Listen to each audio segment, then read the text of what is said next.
family, five of us, to Italy early this year, and my wife and three children keep saying that it was best family trip we had ever. We really enjoyed everything in Italy during the trip. Yeah. Okay, my comment. I read Professor Antonio Fiori's paper, and this was a very well organized, well written, and very informative piece of work. And I agree almost all the points Professor Fiori makes about contribution made by Italy to international efforts to ease tension on the Korean Peninsula, to help North Korea overcome famine and poverty, and improve human rights situation in the country. And I am aware that not only the Italian government, but also NGOs like the Sant'Egidio community of Italy have provided significant and substantial aid to North Korea and are ready to resume the relationship with it whenever the time arises. I also agree with Professor Fiori about the foreign policy identity of Korea and Italy as mid-powers stemming from common values, shared interests, and similar power position. And they have a lot to do together. With that said, I would like to mention a few points on which Professor Fiori can be a little clearer or more elaborative. The first point that I would like to raise is a small one, is the extent to which Professor Fiori thinks the Korean government is involved in or meddles with sales of technological and cultural products made by Korean firms and individuals in Europe. You said that the diffusion of technological and cultural products from South Korea throughout Europe was the result of a targeted policy of sales and cultural diplomacy by the government of Seoul. I'm not sure about that. I'm not sure about the role of Korean government. I'm not sure the role Korean government plays because based upon what I have heard, I think that Korean government is not really of much help in this area for the activities of private firms and individual artists. So I heard that what culture industry people from Korea want, the cultural industry people from Korea want is not the government's help, but to leave them alone. So please clarify the point. If you have any evidence, please provide us. Okay, another question which comes purely out of my curiosity is about the possible role of the Italian Communist Party or the role of its legacy in Italy's relationship with North Korea. Did a personal connection or memory of past interaction between the parties of the two countries play any facilitating role? If that's the case, I guess it represents the case where the diversity on the ideological spectrum of Italy in the past turns out to be a valuable diplomatic asset these days. Okay, originally I was going to make a comment on Indo-Pacific strategy and Italy, but I think I saw that other paper will deal with this, so I omit this part. The last comment that I would make is about multilateralism. It seems that Professor Fiori and many other people in this room advocates multilateralism and suggests enhanced cooperation or coordination between Korea and Italy for better utilization of multilateral forums like G20 and OECD. Beyond that, how about imagining Korea and Italy as middle powers join forces to protect, promote, and proliferate multilateralism around the globe and across issue areas? Because multilateralism, I believe, benefits middle powers and small powers and contributes to the global and regional peace and prosperity.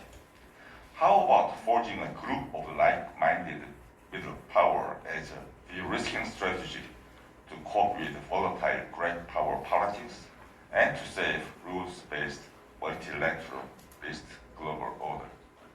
Okay, that's it for now. Do I have a little more time? Just 1 minute. I have a question for Professor Christiansen. You said the Trump administration season 2 may have some divisive effect on Northeast Asia and Europe. And do you have anything in mind that had this divisive effect on the relationship between Korea and Europe or East Asia and Europe during the first Trump administration? That's it. Okay, thank you. I think in order to keep things together, Antonio, 1 minute to answer. 1 minute to answer. I'm sorry. 1 minute to answer. When it comes to the second question, actually, the connection between the Communist Party and North Korea, there was no connection at that time, actually. That was pure diplomacy. But of course, there was connection back in time. Berlinguer actually went to North Korea on his way to coming back from China. So actually, I mean, there were connections at party level.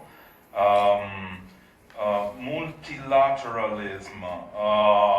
This is actually, we can talk forever about this. Actually, I mean, this is pure theory. That is, of course, I do agree with you that eventually there should be, this kind of group of middle powers exerting power on great powers. But actually, I mean, this is not very easy to give implementation to. And then, actually, the first comment was about technology and the role of the Korean government. If I'm not wrong, I couldn't really understand actually the comment you raised. What I understood was that you perceived the role of the Korean government was very important in spreading cultural products and technological products Totally, in Europe. absolutely. At least when it comes to culture, I mean, this is doubtless. I mean, it was it was something that was initiated eventually by Kim Il-sung government, and even Kim Dae-jung actually had a role in promoting cultural products.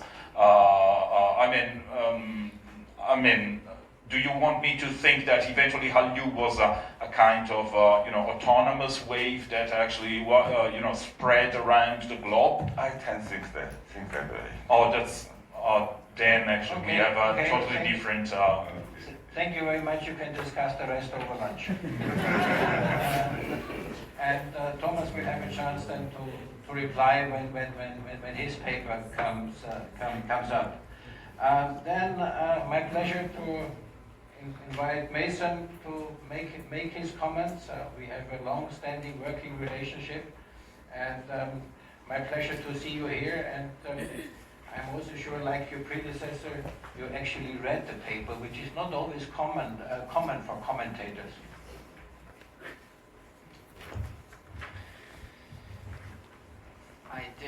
I did in fact read the paper. Okay, 20 seconds. Obviously, I want to thank Professor Kim for the invitation today, and I want to thank Thomas for the support from Luis and Rafael, even though cannot be here, and obviously the ambassador for her presence here today. Former ambassador as well, Kwan, who was so kind to me when I came to Rome the last time, which was unfortunately about 5 years ago. Actually, it was with Thomas actually for a project. The ambassador was very kind and met me and took time out of his schedule to have a discussion with me one morning. So I'm grateful, and I'm grateful also to Ambassador Reiter for all the time that we spent together and the projects that we've worked on. Thanks to everyone here in the room today, including colleagues, friends, and students. I did actually read the paper, and I can prove that to you, or at least you can judge whether or not I did. In the sense that I identified, I think, 2, 3, 4, 5, 6, 7 areas, let's say, that the paper covers in one form or another. Obviously, the overall dynamic, covered the sort of 140 years of relations, and the overall assessment that there's been a steady progression towards a strategic partnership that encompasses cultural, economic, and security ties. And then the paper does discuss some of the historical support, Italy's support during the Korean War through medical assistance, laying the groundwork for goodwill between Italy and Korea.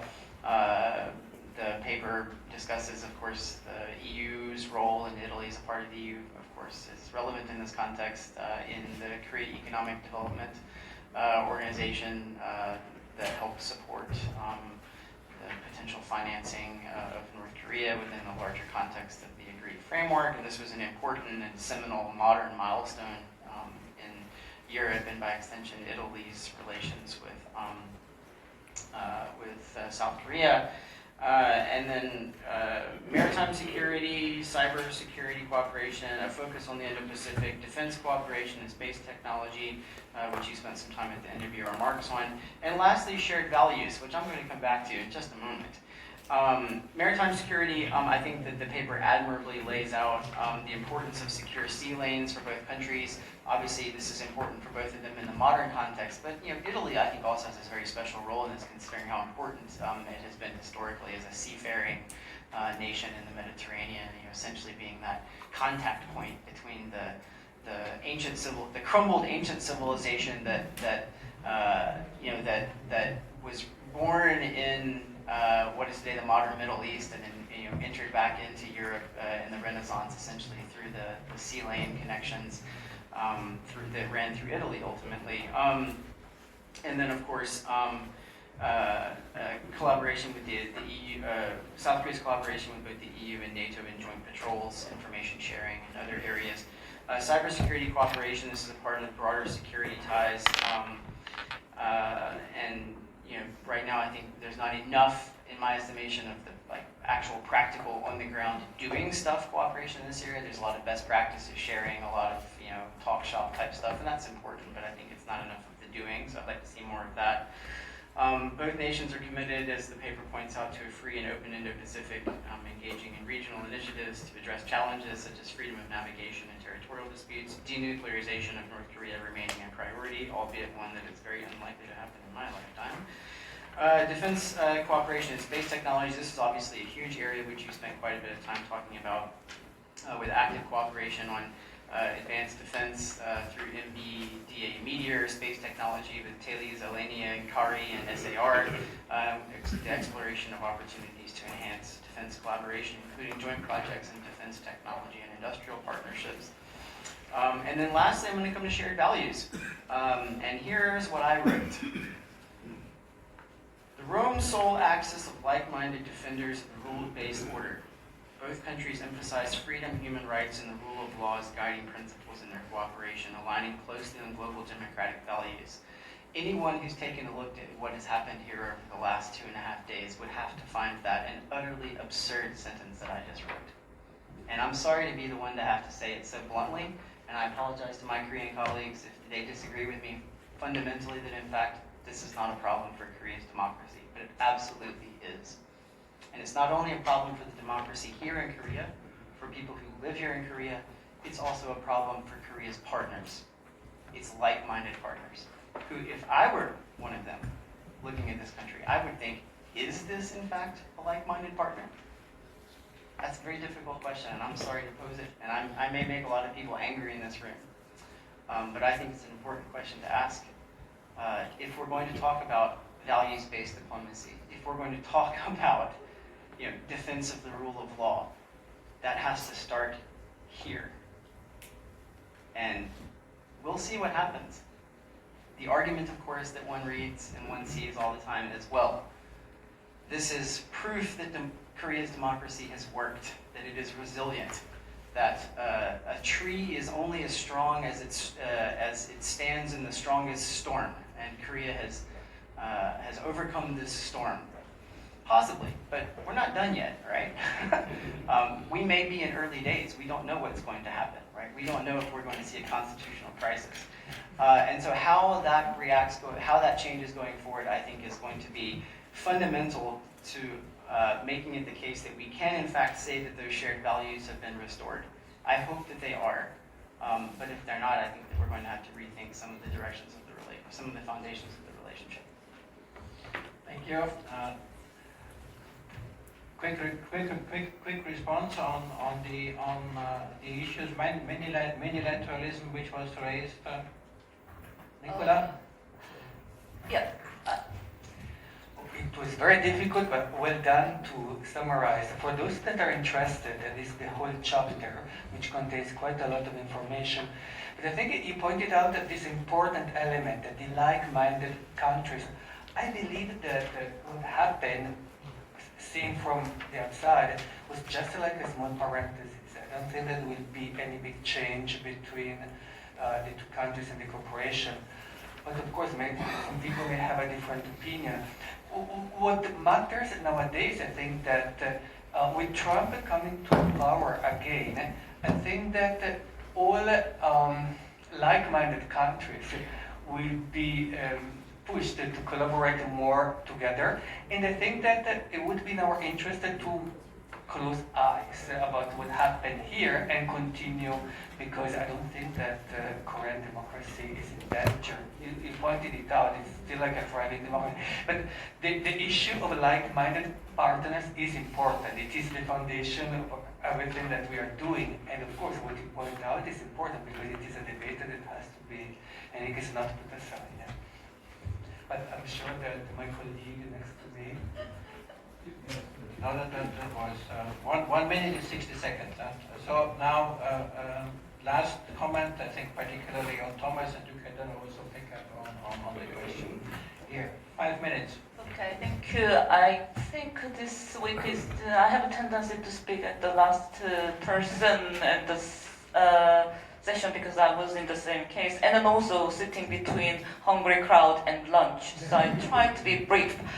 And I think first I will start with my worries about not what happened for the last couple of days, because as a government employee I cannot speak about that because nothing is politically neutral about the situation. So I hope you understand that I should be politically neutral. But I think you saw my head move, so I think that would suffice.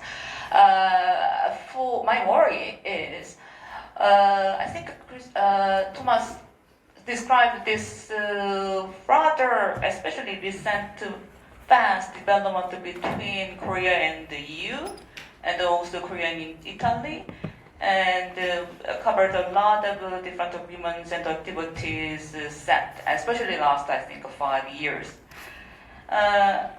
My worry is that I think also Nicola covered well about the security and defense cooperation, is that we don't have people properly to talk about our security defense cooperation with our European counterparts in Korea. I think that's the thing. Why do I say that? Because what I have seen for the last 5 years is the Europeans physically, mentally coming to Korea and in Asia and they want to talk about security. Not just the Korean Peninsula, but they want to talk about in the Pacific, they want to talk about Taiwan, and then they want to talk about Ukraine and the European security. And I would confess that we are outnumbered by European experts on that issue. And as a person who is in charge of European research of in-house think tank of the Foreign Ministry, and then I know how it's going on in my headquarters as well. And then whenever European diplomats complain to me, they're like, you are so slow to respond to you, blah, blah, blah. I said, well, think about how many people are dealing with you. Like, I would say 20%, one person is dealing with you, that person is dealing with all other issues, all other European countries. And then expert level, and then academia, we have the same problem. I think Michael is so gracious not to mention that. I think, but I think you have been frustrated when you are here as ambassador, and then I think many people do. So I would say, with all these formal agreements and with all these partnerships, I think the economic side, because as Professor Choi mentioned, this partly done, mostly done by private sector, and then they are going for profits, things like that. So we could be fine. But the public sector intervention is really needed on security defense because no one else would do it. And in that sense, I would go back to this 25-second rule that I am really worried the possible retirement of these two professors. Because I would say the younger generations, if I call myself younger generations, we lack European champions in Korea. Seriously. So that's, I would say to the European side that with this increasing intense cooperation, it's very important for you to remind, not always kindly, hope, Koreans that you really need serious partners to speak about security issues. Otherwise, we wouldn't have this kind of wonderful folk in next 20 years. I will stop here. Okay, well, thank you, Thomas. That gives you 2 minutes. And please also take up the first comment. All right, thank you very much, really, for the close reading of our chapters and a chance to quickly respond. Maybe three things in 2 minutes. First, maybe starting on with the issues about security that were mentioned here. I think it's quite obvious, I would say, that in the past, the European understanding and concerns about security have been fundamentally different from the ones of Korea. Europe lived in the post-Cold War era, in the sort of celebrating the peace dividend, very much concerned with non-traditional forms of security, concerns about society, human security, sustainability, the environment, and so on. Whereas, of course, Korea very much focused on hard security, with what happens only 50 kilometers from here.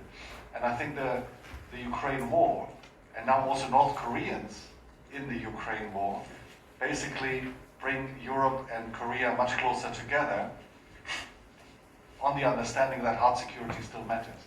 And Europe is, of course, undergoing now a massive transformation to return to a posture which includes also military defense. And that, I think, is a meeting of mind. It might be unfortunate, we don't want to see these things, but that is the world in which we live. And that provides, of course, massive opportunities for better cooperation in the future, for better cooperation on defense procurement and military alignment. Despite the distance and everything, I think the fact that normatively we arrive now in the same space matters. Secondly, on Trump and how he might potentially divide us, maybe we haven't seen so much during Trump 1.0, but the concern must be that Trump has learned from the mistakes of his first term, and that the new administration will be more sophisticated and to some extent more dangerous to both Europe and Korea. While we celebrate trade and our great cooperation, don't forget that Korea and the EU in the marketplace are also competing. We're competing for market access. We want to sell cars in the US. We want to both trade with China. And to some extent, there's huge opportunities for the United States to pick us off and say, well, we give you market access, Korea, but not the Europeans. We put tariffs on you, but not on you. If you do this and that for us, if you disengage from China and so on. So there was a third thing, but I don't have time, so I leave it at that. Yes, thank you very much. I was trying to stay within the time limit and to give 1 or 2 questions to the floor, because you are sitting here listening. So if you have a short question and not a co-speech, please raise your hand. Yes, one. Is there anybody else? Well, I take silence as a no. Okay, Ambassador Bakwan. Thank you. Very briefly before the lunchtime. Based on the several presentations, I want to add value or correct a little bit. Number one, Kim Dae-jung visited Italy in 2000, but that was not his first visit. So before, he was in exile in the UK and frequently visited Italy to identify the cluster strategy for their industry. So he took a lot of lessons, brought back to Korea. When he became president, instructed the relevant ministries to study further. But when he finished his presidency in 2002, it's all gone. So we forgot. And after that, Hu Jintao, who became party secretary in 2003, has come to Italy on an official visit. He took a lot of lessons, and China followed up. But anyway, Kim Dae-jung received the support from Italy on his sunshine policy, and that has been the basis of the Volta Center in Como, starting Como process from 2002 until 2008. And Italian Vice Foreign Minister, the last meeting, Craxi, has presided over all the time, once every year. That has been a great help to the six-party folks. And that has been generated because Italy was the first G7 country which established diplomatic ties with North Korea in 2000. So the then Foreign Minister Alberto Dini paid the official visit to North Korea in March. So that has been the origin of the Como process. I tried to revive the second round of the Como process when I was in Italy, but I didn't have any fire. Okay, thank you. Okay, well, thank you very much. I would like to thank all the speakers and commentators for their contribution. I would also use the occasion to thank Professor Kim Xiong, and he is a good example that you can be a good Italian and a good European at the same time. And in taking up your idea of bringing in the next generation, yes, I think it is necessary. I have also tried to help there a little bit. But what I can tell you now, after 4 years in retirement, there is life after retirement. Thank you very much.